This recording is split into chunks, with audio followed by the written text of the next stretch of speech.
Hello everyone, welcome back. आज अपना विविध प्रश्नमाला मिसलेनियस एक्सरसाइज का क्वेश्चन नंबर 9। लास्ट क्लास में हम क्वेश्चन नंबर 8 तक कर चुके थे। अब है question number 9। Using property of sets show that. समुच्चय के गुणधर्म का प्रयोग करते हुए में ये सिद्ध करना है। ये दो रिजल्ट लेके आने हैं, ठीक है। तो देखिए, लेते हैं इसका फर्स्ट पार्ट।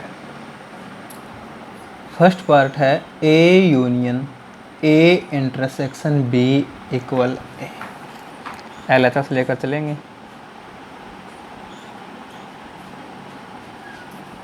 ठीक है।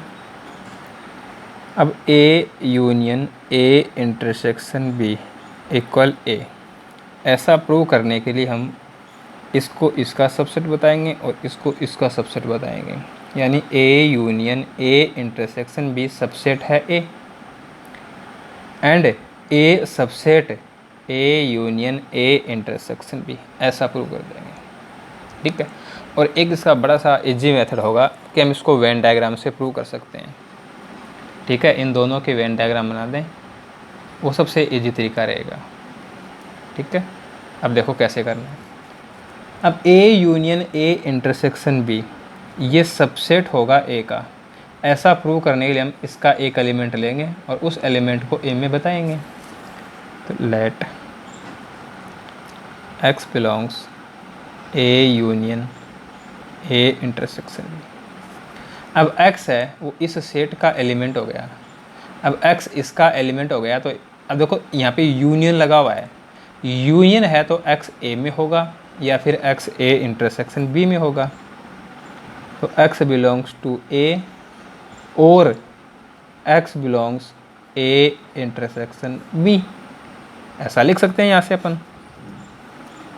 x बिलोंग्स a और अब देखिए x belongs a intersection b, तो x a इंटरसेक्शन b का एलिमेंट कब होगा? जब x a में भी है और x b में भी है।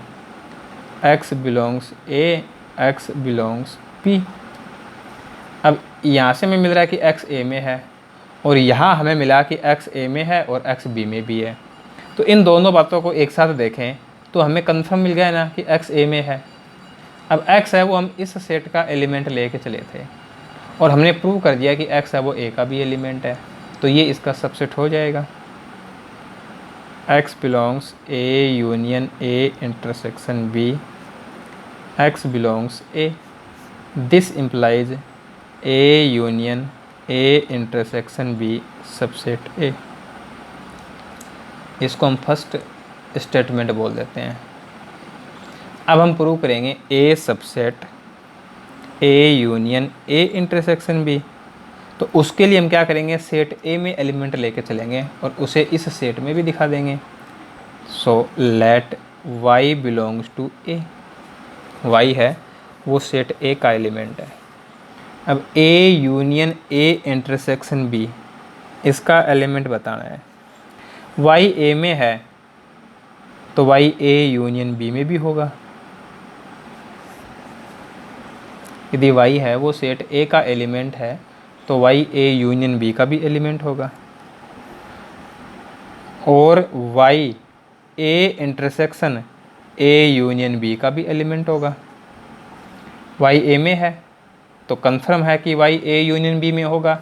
अब इन दोनों बातों से हम कह सकते हैं कि y a intersection a union b में भी होगा। अब देखो a intersection a union b, इस पे हम लगा दें डिस्ट्रीब्यूटिव लॉ, वितरण नियम।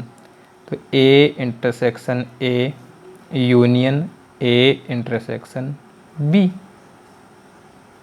y belongs a intersection a, ये क्या बन जाएगा, a union a intersection b। y set a में लेकर चले थे और y इसमें है, ये हमने प्रूव कर दिया। Then a subset a union a intersection b, ये अपना सेकंड स्टेटमेंट हो गया। अब दोनों स्टेटमेंट एक साथ लेते हैं। तो from statement 1 and two A equal हो जाएगा A union A intersection B के। ठीक है, LHS छोड़ देते हैं इसको, है ना। तो ये इसके अंदर प्रूव हो गया। अब लेते हैं इसका सेकंड पार्ट। सेकंड पार्ट है, उसमें हमें प्रूव करना है A intersection A union B equal A. जैसे हमने पार्ट 1 को सोल्व किया है वैसे ही इसको सोल्व करना है। इसको इसका सबसेट बताएंगे, इसको इसका सबसेट बताएंगे। ठीक है, तो let x belongs A intersection A union B. x है वो इस सेट का एलिमेंट होगा, ऐसा हम लेके चलेंगे, और x a में होगा, ये इम्प्रूव कर देंगे। तो x a intersection a union b का एलिमेंट है, तो इसका मीनिंग है कि x belongs to a and x belongs to a union b, दोनों में होगा x। अब देखिए x belongs to a,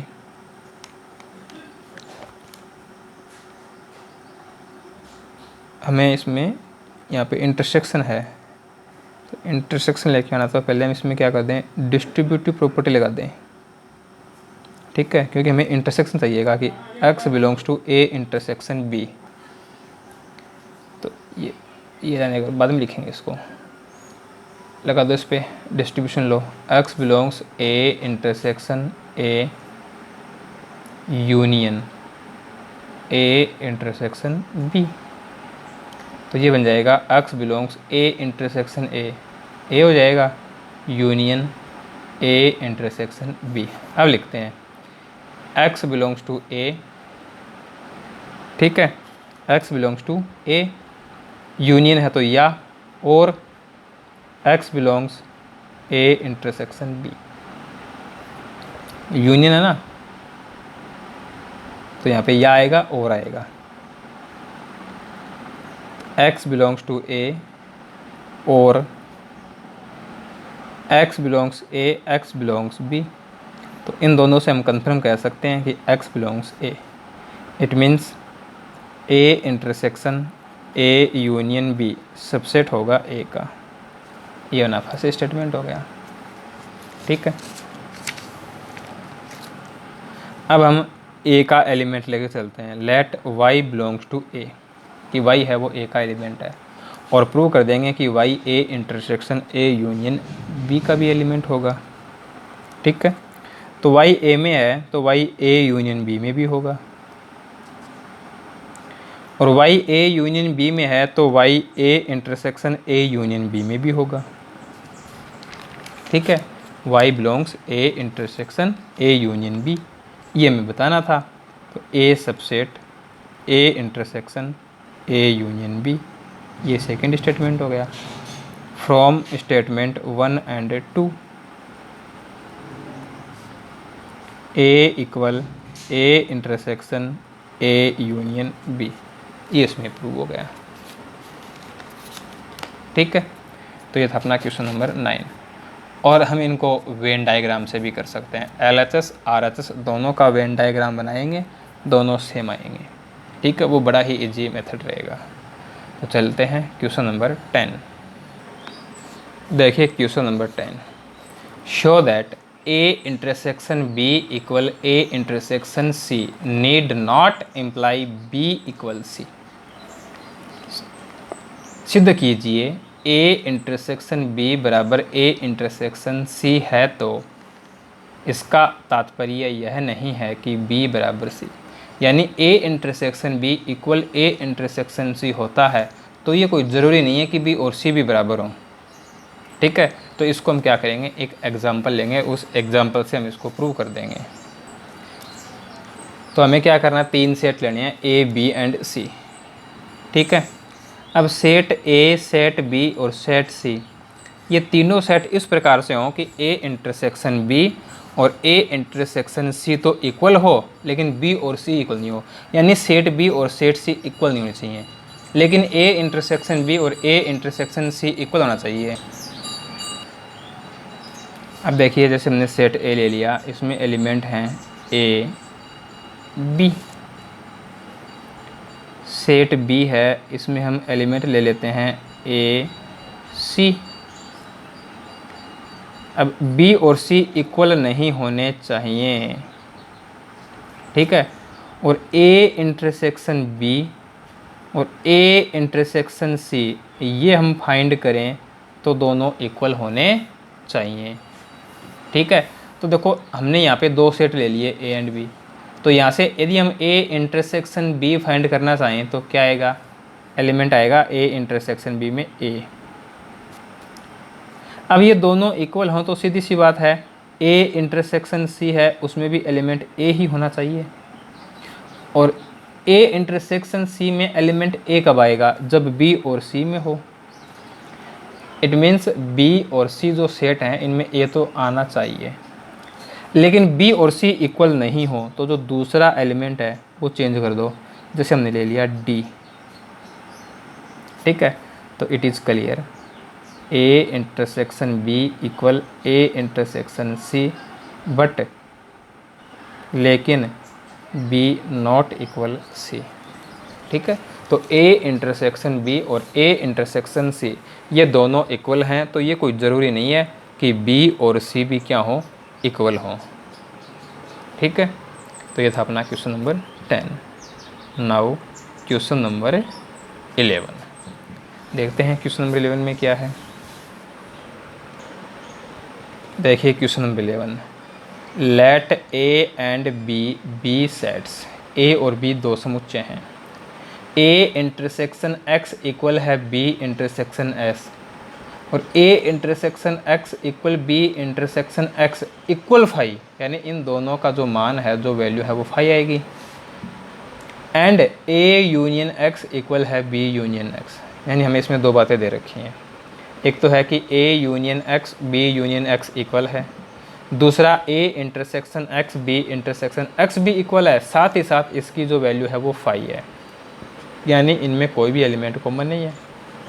for some set X, ठीक है, then we have to show that A equal B, तब हमें सिद्ध करना है कि ए इक्वल होगा बी के,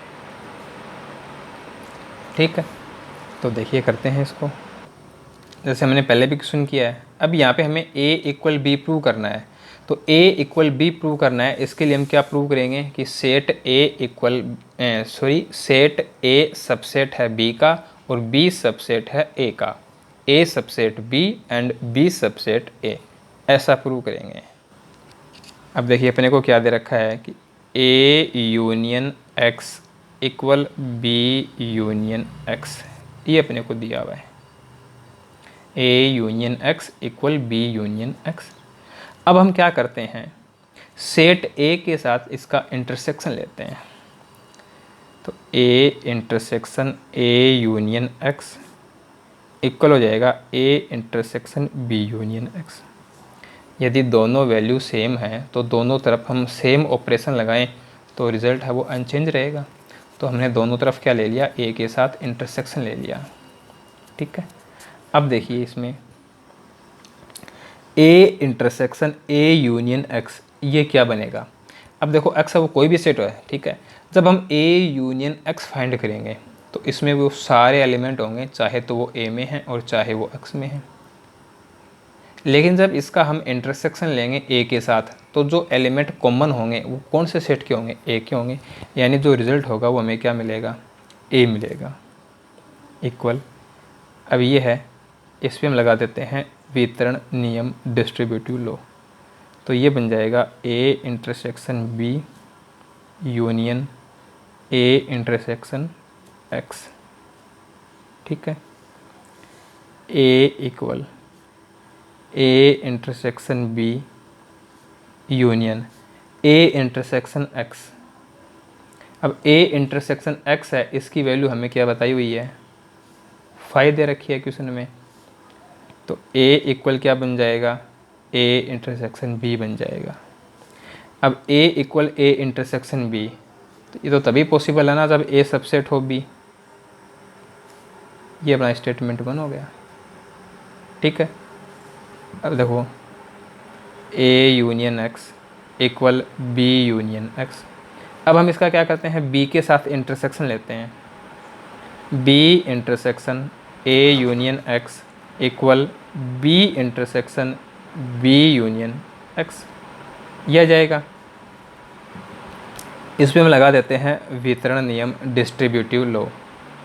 B intersection A union B intersection X equal, अब देखो B union X, B union X में बी और एक्स के सारे एलिमेंट आ जाएंगे, लेकिन जब इसका बी के साथ इंटरसेक्शन होगा तो वही एलिमेंट आएंगे जो सेट बी में है, तो इसकी जो वैल्यू होगी वो बी हो जाएगी। B intersection A union B intersection X क्या दिया हुआ अपने को 5 इक्वल बी, तो यहाँ से अपने को ए इंटरसेक्शन बी कहो चाहे बी इंटरसेक्शन ए लिखो वो तो बात एक ही है, इक्वल बी। तो इसका मीनिंग हो गया कि बी सबसेट ए। ये हो गया अपना statement 2। Now from statement 1 and 2,